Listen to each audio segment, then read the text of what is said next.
Hi, my name is Amanda Panacea, and you're listening to the Healer Revolution podcast. This is a community for self-healers, biohackers, practitioners, and any other helping professionals. You're in the right place if you're seeking conversations about how pain becomes passion, the connection between physical, energetic, mental, and our spiritual self, finding your body's ancient wisdom, the latest biohacking technologies, clinical research, and if you just want to nerd out about complex biochemistry and quantum physics. But this is also for entrepreneurs who seek infinite abundance and a supportive community. So pour a cup of King coffee or Solstices tea and let's join the revolution.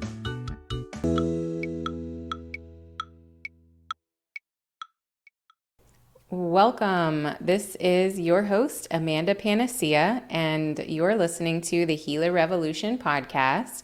I am excited today to introduce a new friend, Zoe Whitehead. She is a light worker, a spiritual teacher, and a healer of light. She's trained in different countries in something called Transference Healing and attended its mystery school. She also supports empathetic light workers to help them reconnect with their light and their natural lunar, cosmic, and earth vibrations. She's always, since an early age, sought out deeper connections with people on a soul level through an ability to see people's energy and emotional landscape.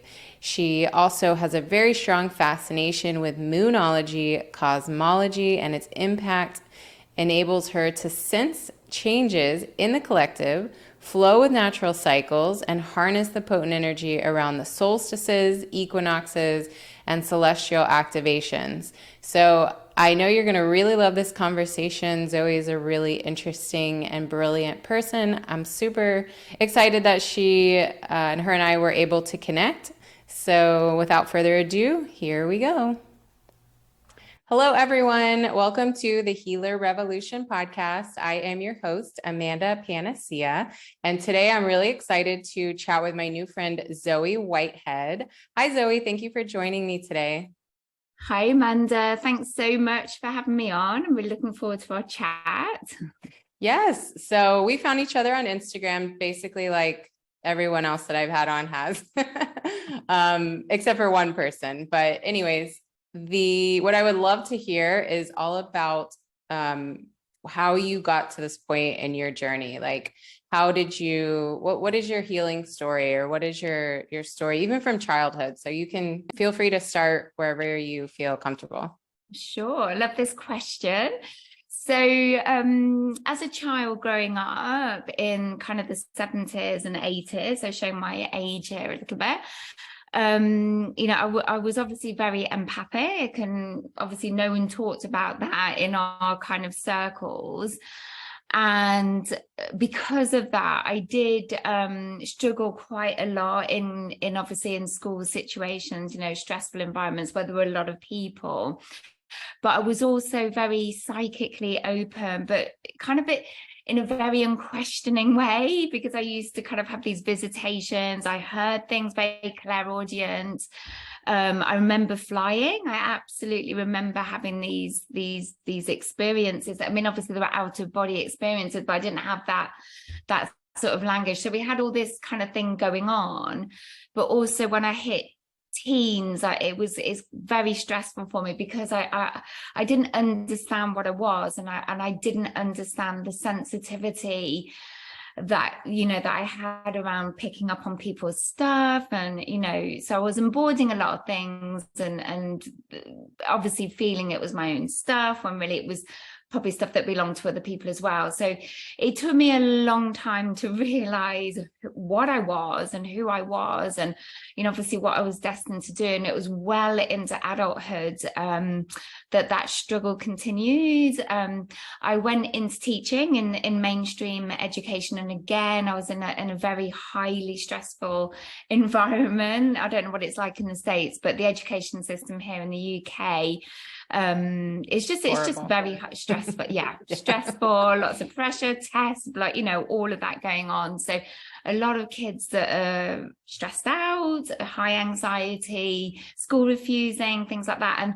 And that was what started to really deeply interest me. So at the time, I was obviously, onboarding all the negativity, the density, and I started my own kind of path and journey of sort of more spiritual healing, getting into different modalities. I trained in Transference Healing, which is a modality that originates from Australia. And I was taught to run energy in a particular way. I was also interested in yoga, meditation, all the usual things. And at the time I approached the head and I said, look, I'm sure I can really help these children. I can run energy, I can, do all this. And he was really open to it, which is quite unusual.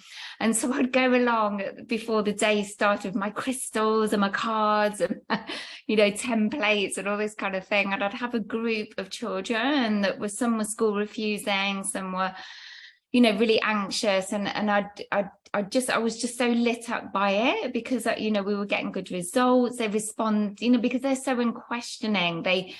They really move through their stuff really quickly. And I kind of gradually realized that this was where I wanted to go, because the school, I love teaching. That really is, I love that. I love imparting knowledge and wisdom, but it was just way too stressful as an empath.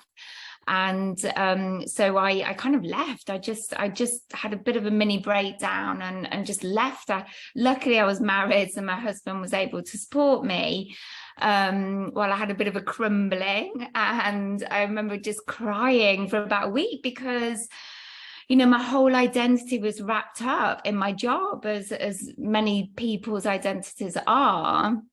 But then it slowly came to me that I wanted to be of service through the gifts in a more holistic way and just help and support people. I was starting to understand the energy and how it worked. And I then started up these little women's circles, like moon circles. I was very interested in the moon. I've always been into cyclical living. I love being outside in nature. And so I do these kind of like moon circles where they'd just come and we'd sit in my living room and I'd run energy and I'd talk about different aspects of spirituality. And it just kind of grew from there. But then COVID hit and all of that ground to a halt, and that kind of, and then I looked at online and it just grew from there. It evolved from there. And now I'm very interested, as you probably know, in light work, which is to me an extension of empathy. It's about reading energy, running energy, using energy for healing, things like that. And obviously I incorporate that with cyclical living and cosmology, which I love as well. So just looking at what's going on in the cosmos and how that impacts on us. So fascinating. I have so many questions. So what exactly is a light worker? What does that mean? Yeah, really good question. So for me, because I guess it's always personal, but for me, being an empath, obviously someone who's very sensitive to energy and reads energy, for me, it's almost for me, how I sit, and people may disagree, it's basically an empath or a higher sensitive person who has learned to run energy and channel energy and read it in more effective ways and protect their energy.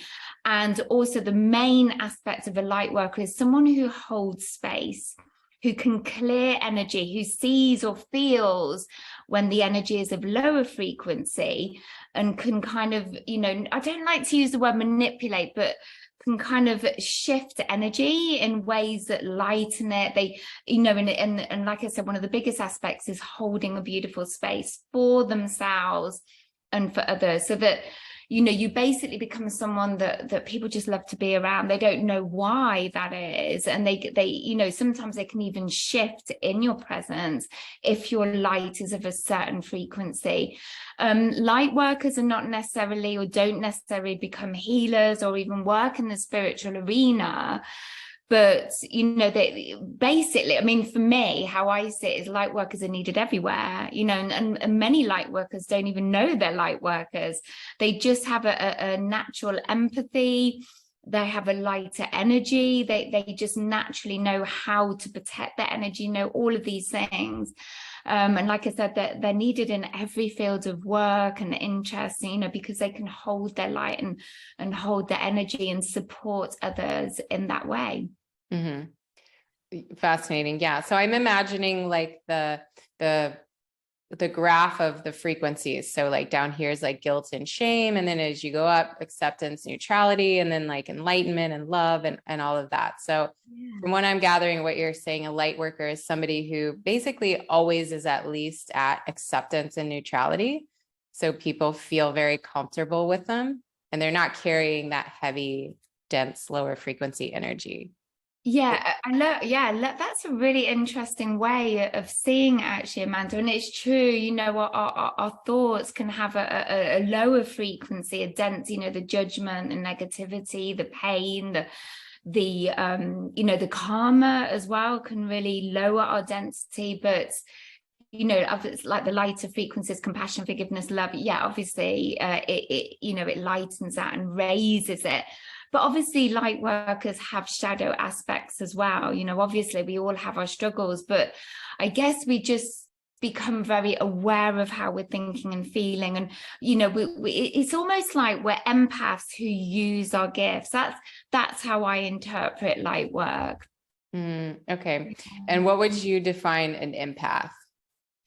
For me, it's someone who is highly sensitive to energy, and it's almost like we become energy readers. So it's, you know, I can, and what's important is that we are discerning. We know what's our own stuff, you know, what's originating from us and what belongs to someone else. A lot of empaths don't know that, so they kind of go somewhere and they on board whatever people are feeling around them. I mean, I have that sometimes where I suddenly feel anxious and I know that it's not connected to anything that I'm thinking or feeling. I'm just simply picking up on someone else's stuff. And so that discernment is really key for empaths. You know, a lot of empaths come to me because they struggle with that. And when they're caught up in that, if you can imagine, you've got your own stuff going on, and then you're kind of like onboarding, you become a sponge. And obviously that lowers your vibration. So you're more susceptible to energetic manipulation and kind of onboarding stuff around you. Mm-hmm.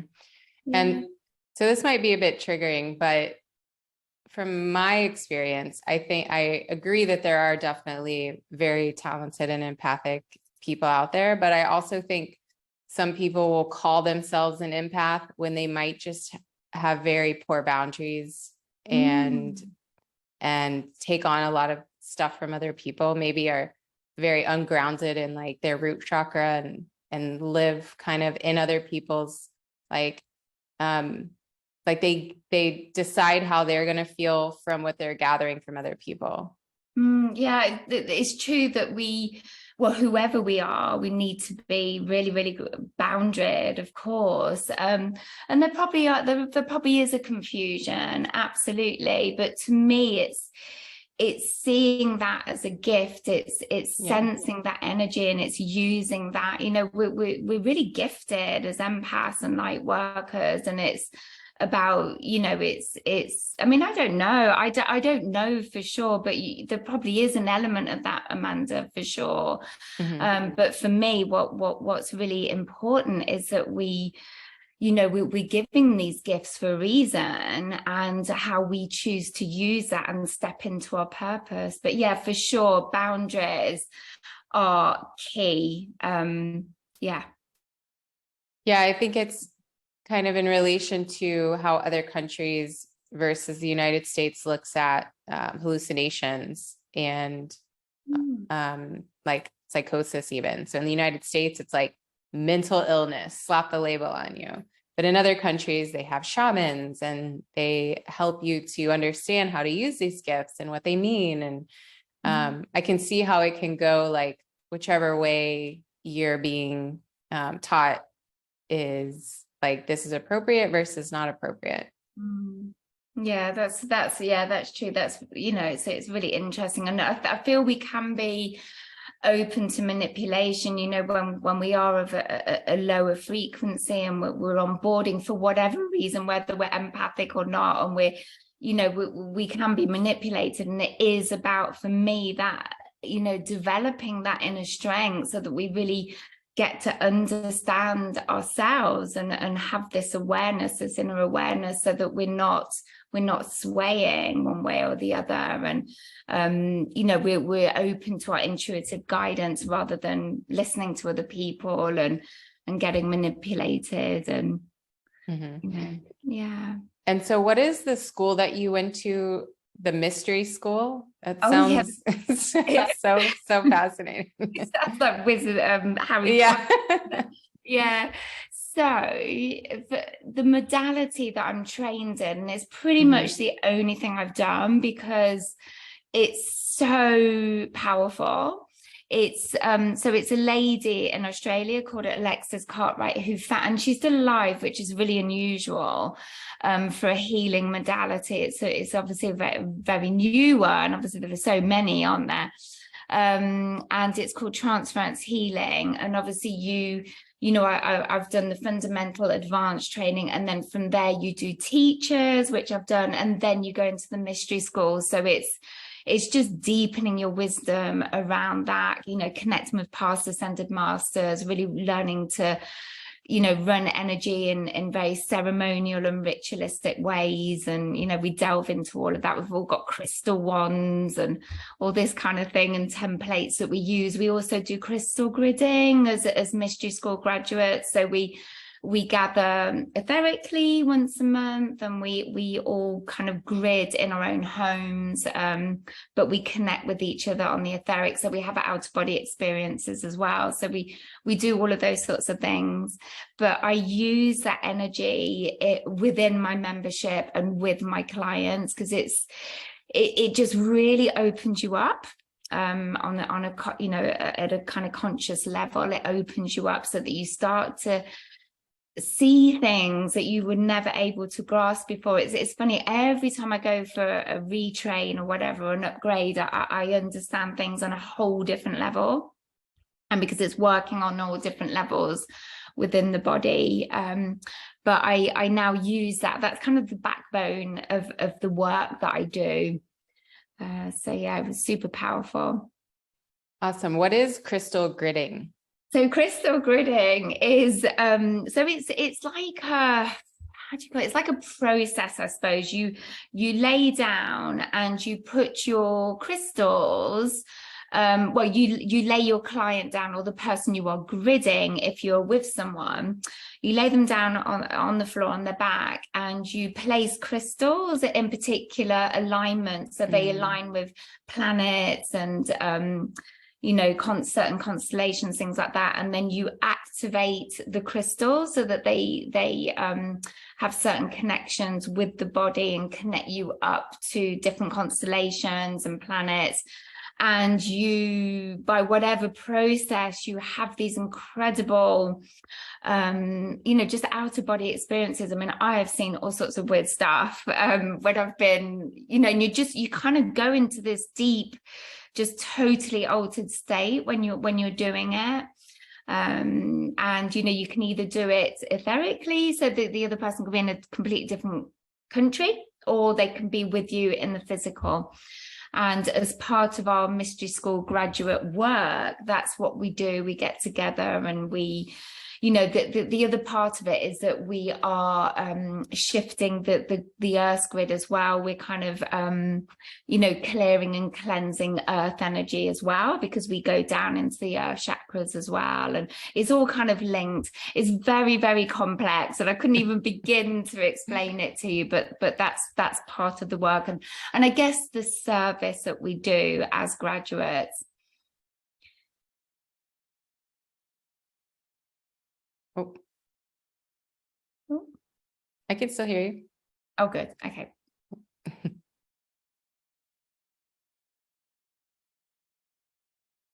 Can you hear me, Amanda? Yeah, I can. Oh, were you done? Yeah, sorry, I'm done. Okay. Okay, sorry.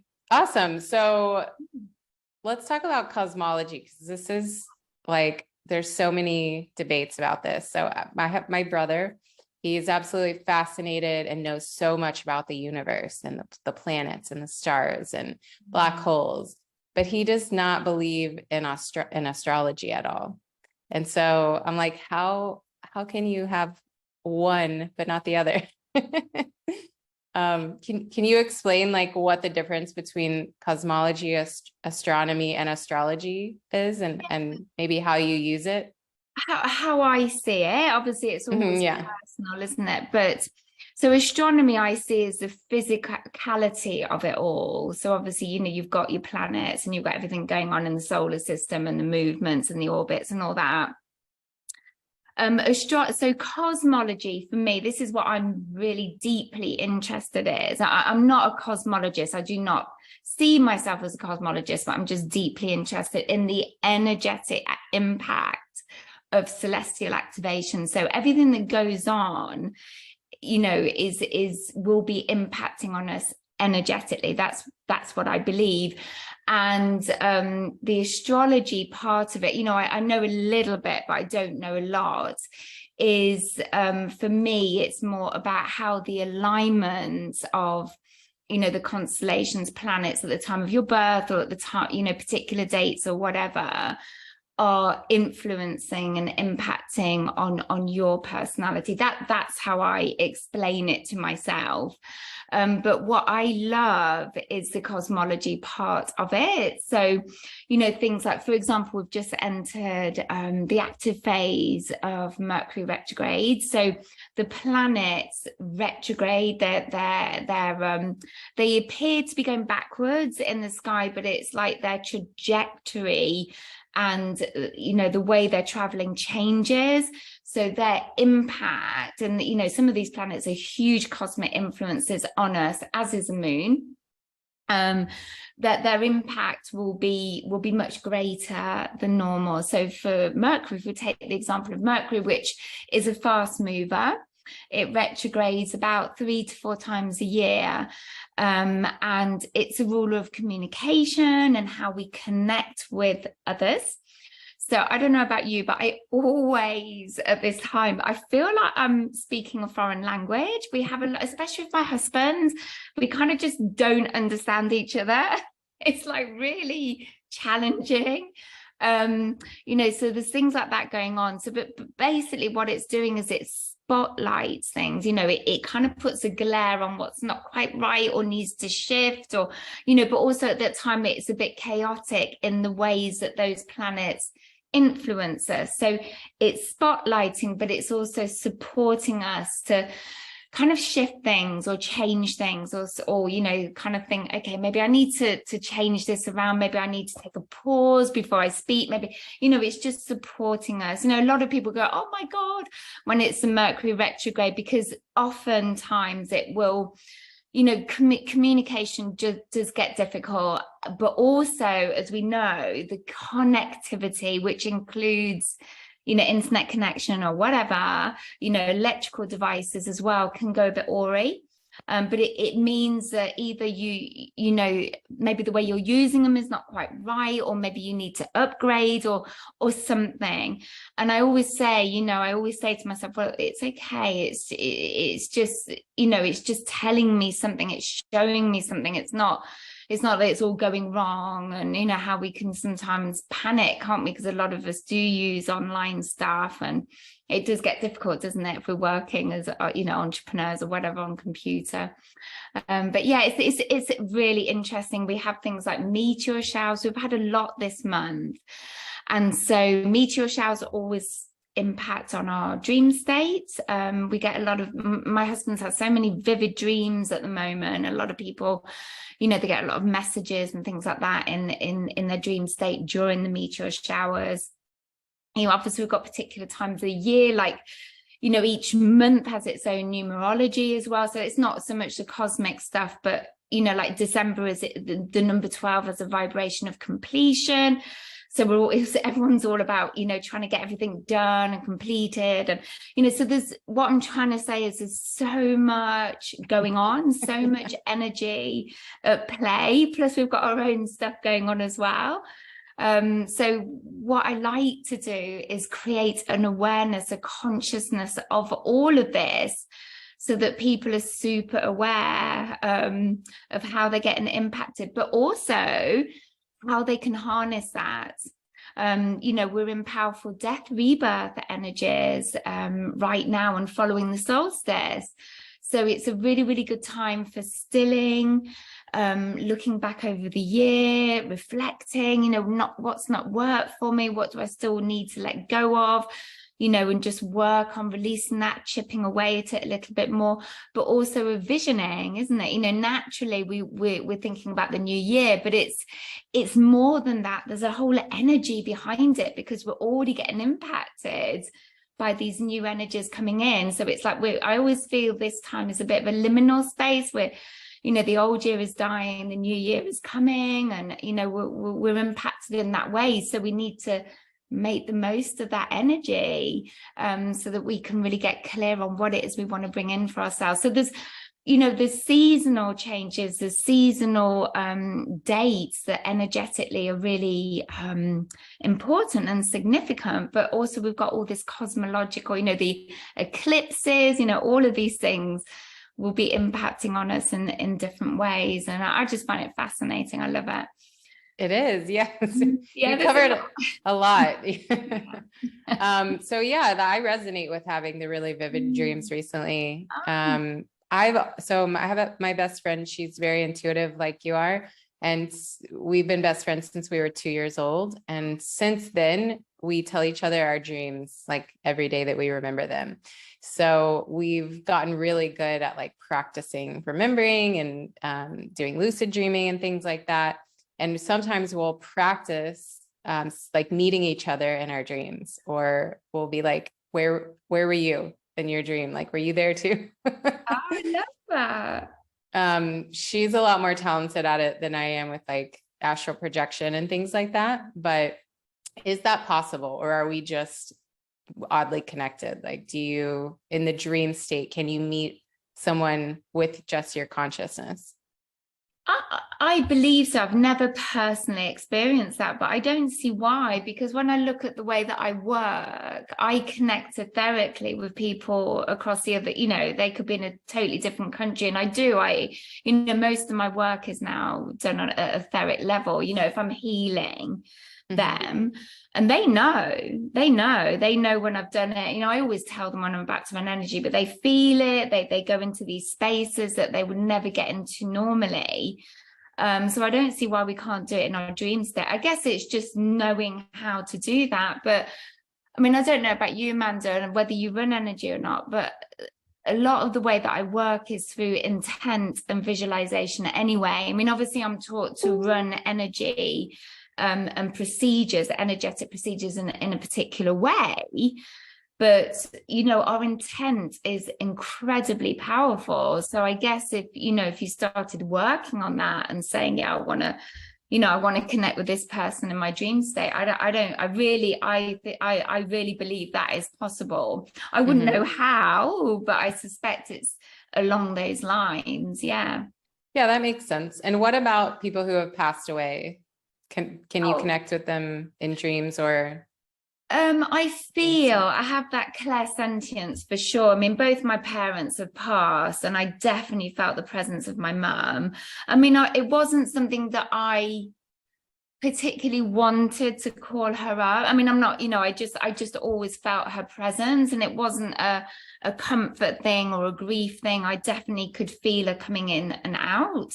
I don't practice that because I've never been asked to do that or felt the need to do that personally.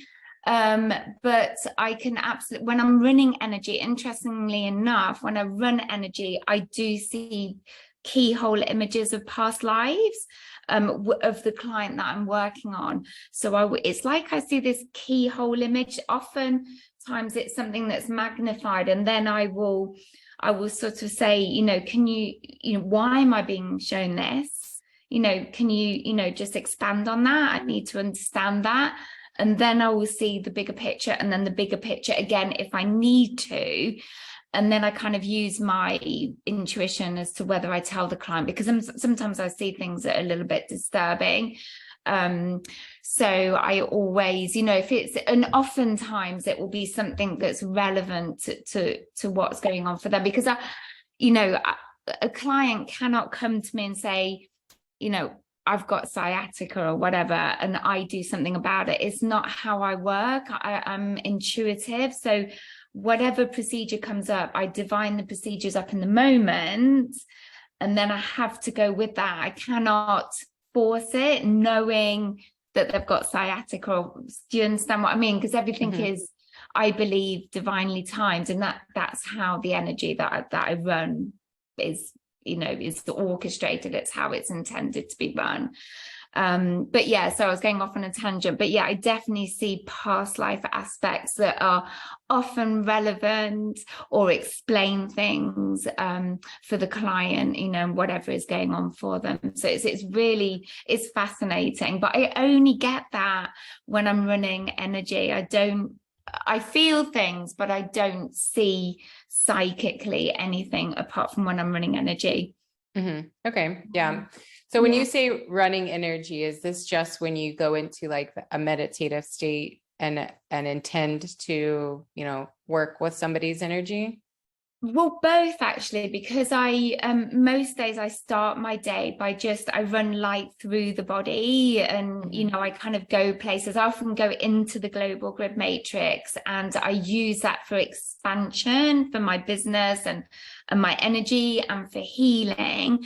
And sometimes I'll just run light down the body, or I'll just, hold my right hand up, and I'll place that over part of the body that I know will need healing. But when I'm running a transference healing, then it's a set of particular procedures that I've been taught to run. Okay. Yeah. Got it. And was there any situation in your life where you had maybe like a physical illness that you healed, or like called in spontaneous healing for something like a wound or a burn or a cavity or something like that?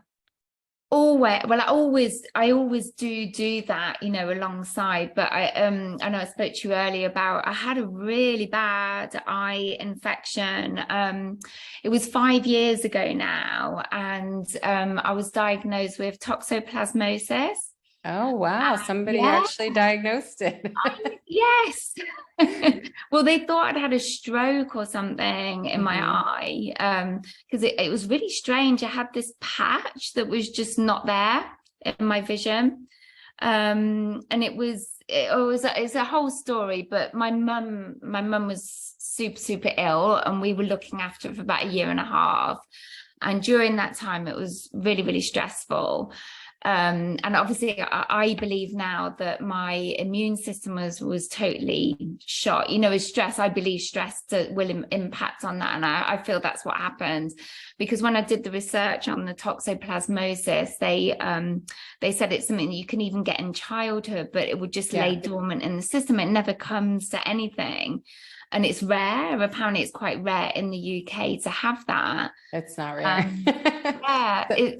So for those listening, toxoplasma is a parasite, and it's an amoeba parasite, but you can be exposed from cats. This is the parasite, like they tell you, if you're pregnant, don't change the cat litter box, but you can get it lots of other ways because it's an amoeba. So.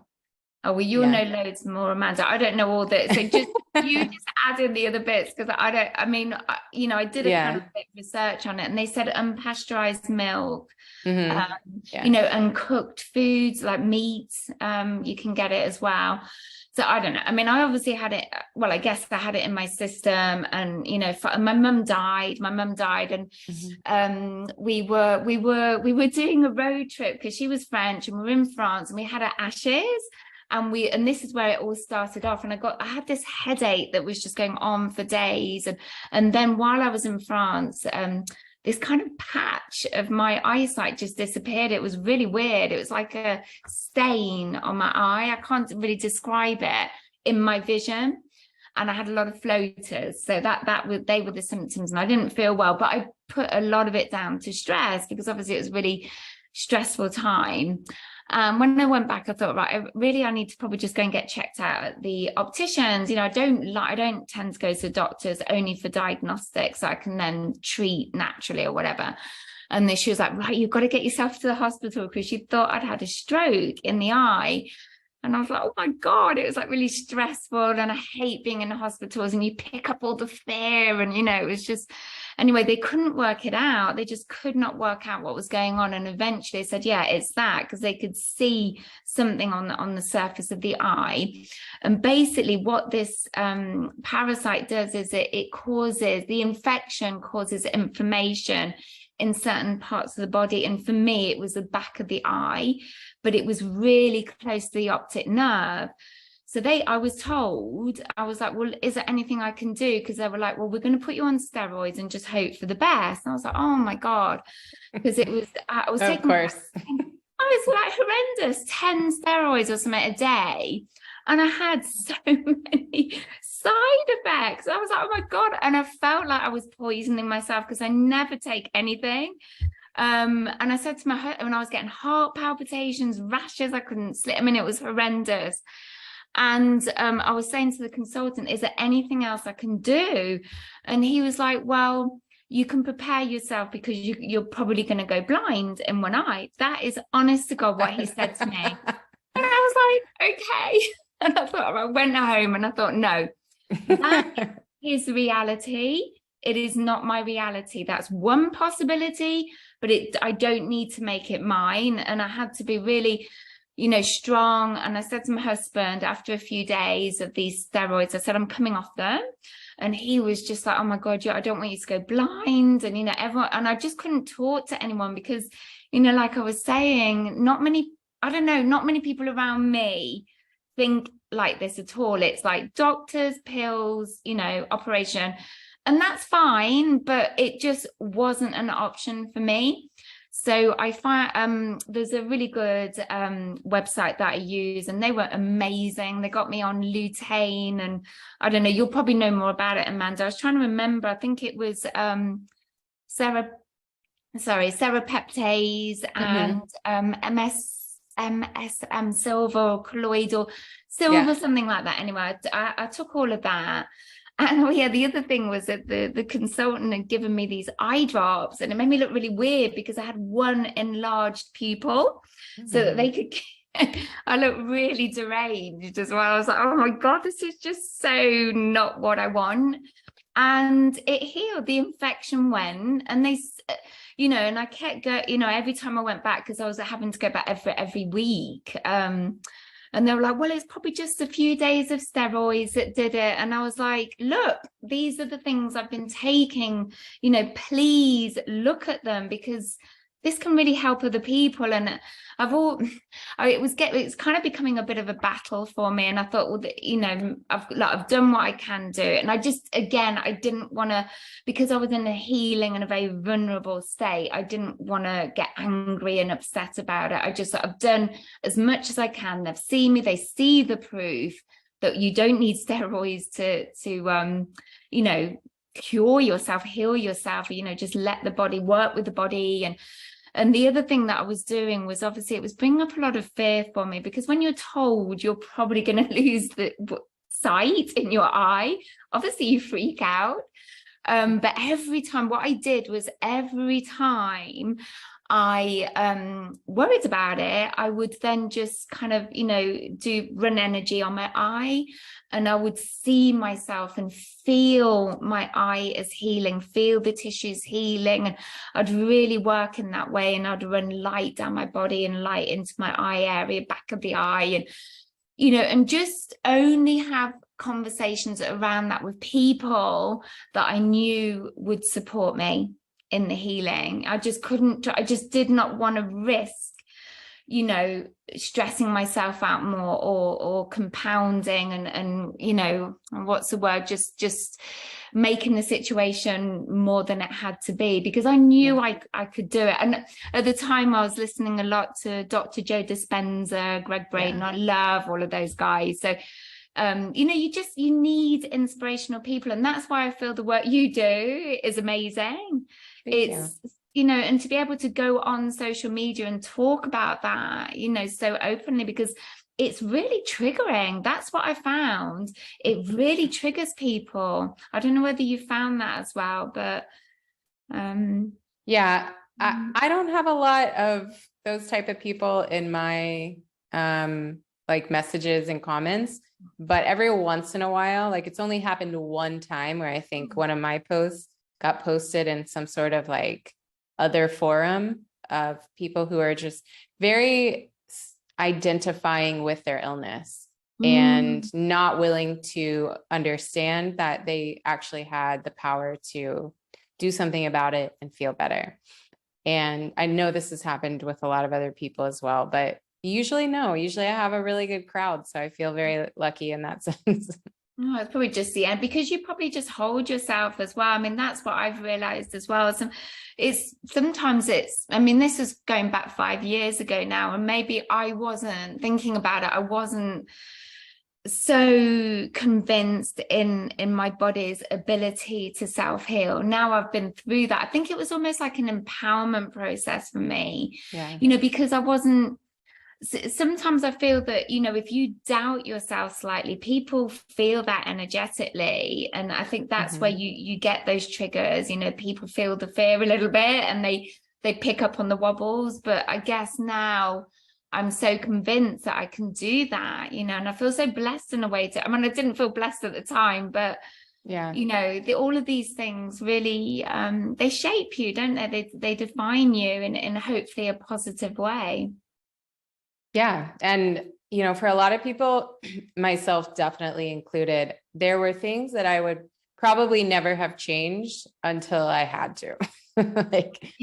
And there were things I would have never trusted about myself until I had to learn.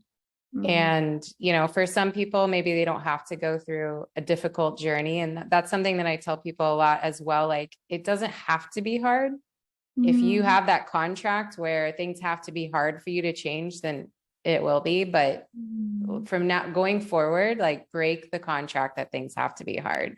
So I try to tell people that it doesn't have to be, but for a lot of people it is. You go through the hard things to actually get the things that you want. I love that. Yeah, I really love that. It's a beautiful way of seeing it, isn't it? And it's because great goodness and great strength comes out of these things, and for me, it's always been about me stepping into my power with the work that I do. It's always about owning my power. And I really felt that was a really defining moment for me, just holding it and, not being surrounded by anyone in particular who could support me in a higher consciousness way through it. People just, it's it's interesting time. Yeah. So I would love to know, what does your business look like? Like, what are the ways that people can work with you, and how do you support them? Yeah, lovely. So I have kind of 3 main things in the way that I support people. So I have my Lunar Lightworker membership. That's my business name, Lunar Lightworker. So for me, obviously growing up and as an adult, I really felt I struggled with really knowing who I was, how I was to be of service, my purpose, and then even then when I felt I had these gifts and I really wanted to serve people, I still struggled when I was going through my shadow aspects, when I was going through my empowerment process and things like that. And not everyone has people around them that can support them and see things in the way that they're starting to waken up to. So the idea of the membership is to help empaths and light workers to really keep on track with who they are and their service, their light service. And we do that mainly through aligning with the lunar and cosmic and earth cycle. So we're really big on cyclical living, you know, how things like solstices, equinoxes, things like that impact on us, how we can harness these powerful times. And it's just really about reclaiming your light and your power, and, you know, just really stepping into your wisdom, your soul wisdoms, and using the intuition and all that sort of thing to really help steady you. So it's about empowering them to continue their work. So we've got that. That's my main thing, my main jam. And then I have my soul mastery coaching. So I do one-to-one. I do less of that. I have a few spots. So that really is for someone who knows their purpose, but again, finds it really difficult to step into it and ignite it and use it.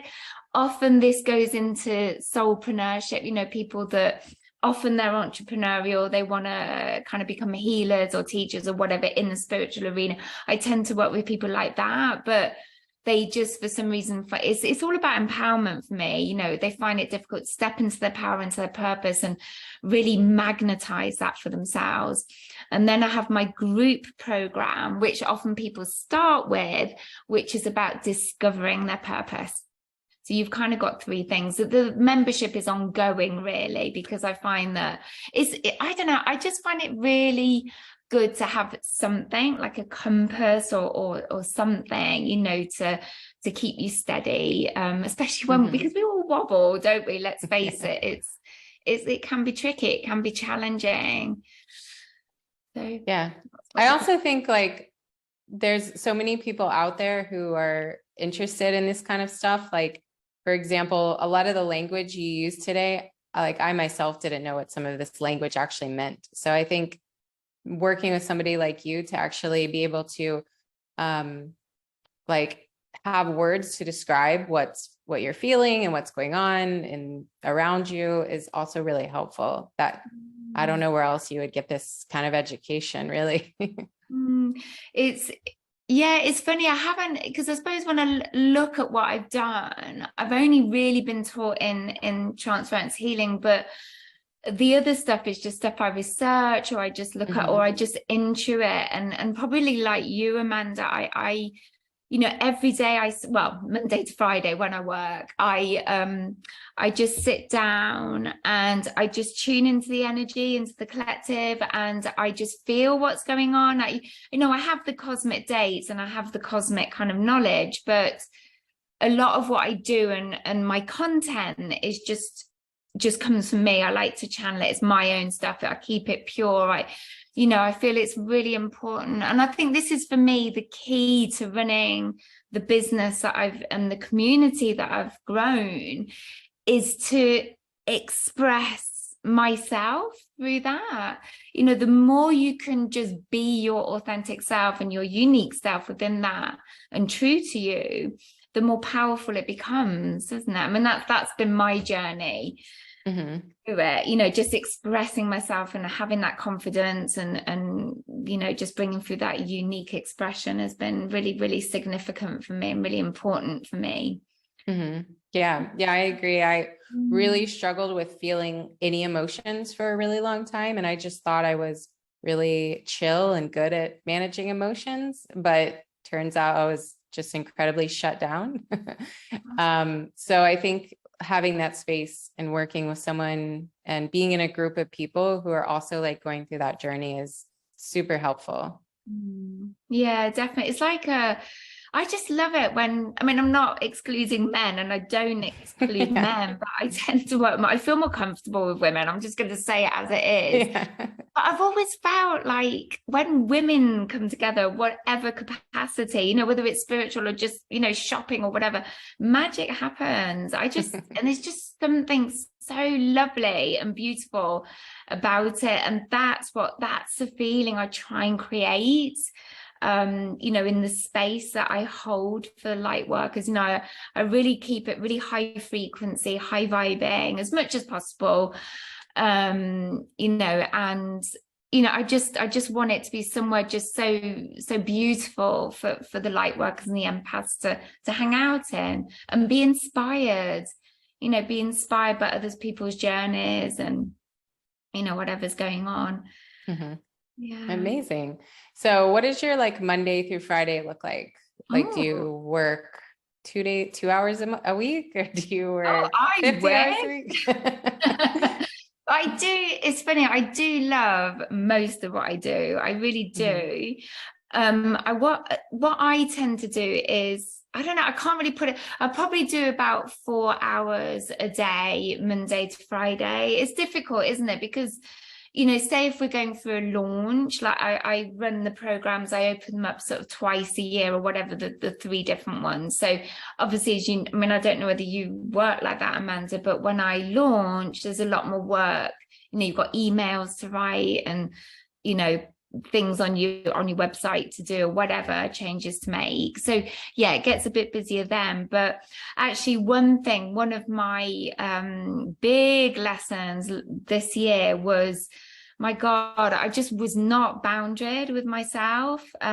So I started to work over the weekends as well. And I was feeling quite a lot of stress in my body. I was like, oh my God, I actually teach on this stuff. And I was it was, I was just doing way too much. So I now just do Monday to Friday. But within that, when I sit down with my journal, that's already my work. My work started, and I'm journaling for myself, and then I get my content in that way. So then I come out my post, but then I will go out with the dogs. I've got 2 dogs, so I walk them. But that gives me my headspace, and I can just do my visioning work or whatever. Do you know what I mean? It all weaves in. Right. But it's not sort of, I'll probably spend about 4 hours a day, Monday to Friday, at my desk. Yeah. On and off. That's what I love about working in this way, because you can, unless you've got appointments and clients, you can almost choose your hours, can't you? And I just love that flow. I love that. Yeah. Yeah. And the creativity is equally as important as the 4 hours at the desk, or probably more so, because that's when you get the ideas for everything. Well, that's it. That's what I found as well, over the years of doing this. It's such an inner game, isn't it? Energetically, it's really noticing how you're feeling, what you're telling yourself, especially when you're in a launch and it's this kind of, you want a certain outcome, and you really have to peel back from that. And my kind of other learning has been less is definitely more. I really do want, I'm really, really intentional. That's been one of my key themes for this year, is just being really intentional with everything, instead of just kind of doing 3 posts. I'll only do 1 a day, or it just, I try and but I make it really good, and I make it really pure and really soul driven. And I just feel that's, and then I found that my own unique expression has come through. I deliberately try not to look at other people's stuff unless I'm connecting with them for podcasting or whatever, or collabs or whatever. I don't want to get influence, and there's so many amazing women, and I was getting the comparisonitis as well. And that's not good, is it? It's and I do get a bit of envy, and I'm like, oh, they're doing so well. I do get that. Obviously we all do, to a certain level. So since I've been a lot more intentional, I felt a lot stronger in my own voice. And I just love that. I love just bringing through my stuff now. Yeah, I agree. I have to do that a lot as well. And as much as I want to look at everyone's amazing content, I have to nope, we're just going to talk about what we're talking about. And then I don't care what anyone else is doing. Don't look at it. I know, it's awful because you get dragged into it, don't you? Yeah. Peel myself back from that. Yeah. And then you get influenced. It's just not good in so many different ways, isn't it? Because you're that's what, people connect to you because you're you. They connect your energy, and no one can copy that, can they? Right. But it's about finding that voice, isn't it? Yeah. Amazing. So what would you, before we wrap things up, what are your top 3 ways to, let's say, protect your energy or be in good cyclical alignment? I love that. So top 3 ways, just paying attention to, the seasons, connecting, going out, connecting with nature, but really connecting in the way that you pay attention to the wildlife, you pay attention to the leaf patterns and, just everything and the way the seasons change, connecting to the moon, sleeping with your curtains open, anything like that you can do to connect will help you to align. I would really pay attention to what you're telling yourself, your inner narrative and your inner dialogues. You'll be surprised when you start to just listen to what you're telling yourself. It can be quite scary sometimes, and we can be really harsh with ourselves. I used to say, "Oh, you muppet," or "you idiot," or "you," and I've stopped all of that. I've really stopped all of that. So just and remember that what the thoughts and your words and your actions and your intent will have a vibration that if it's kind of slightly negative, will be lowering that. And then that's where you get very susceptible to kind of energy manipulation, things like that. And thirdly, I mean, my biggest thing, or one of my biggest things, has been intentional. Slow down. Slow down, be boundaried, be, whatever you're doing, do it with presence, do it with intention. And it just feels so beautiful and really flowy and goddessy, and, and you really take pride in that one thing rather than trying to do 10 things. I've just loved doing that, and it just really grounds me as well. And again, will help to protect your energy as well. Beautiful. Yeah. Those are all things that I had to learn the hard way also. So the slowing it down, the intention, being here now. Yeah. We're not used to that. We're so in our doing sometimes. We get to be in the being. So yeah. Exactly. Well, this was absolutely incredible. Thank you so much for sharing everything. Tell us where we can find you and how to work with you. Oh, thank you. I've loved it. Thank you so much, Amanda. So I'm Zoe at Lunar Lightworker. The best place will probably be Instagram to start with, and you can find all the details of the membership in there. And we have a community on Facebook as well, so which is the Lunar Light community. But yeah, Instagram is the best place to start. Perfect. And what was your handle? So Lunar Lightworker. Oh, okay. Perfect. Yeah. All right. Any last words before we wrap it up? I've just loved it. So, and I'm really inspired by your work as well, Amanda, and I just think it's so important to share these experiences, so that people do, and you do kind of start to really feel that they can heal. The body is amazing, isn't it? Yes. So yeah, I just love the fact that you're sharing these stories and this work. Thank you. Yeah, thank you. I appreciate it. Same to you. Thank you. All right, everyone. Well, thank you for listening. Bye. Thank you so much for listening to the Healer Revolution podcast. If you're enjoying what you're listening to, please do me a favor and like, subscribe, leave a comment, anything that can help get this information out to more people who may be struggling. You can also find me online at thehealerrevolution.com or amandapanacea.com, and you can also find me on Instagram at amandapanacea. Thank you so much for joining the revolution.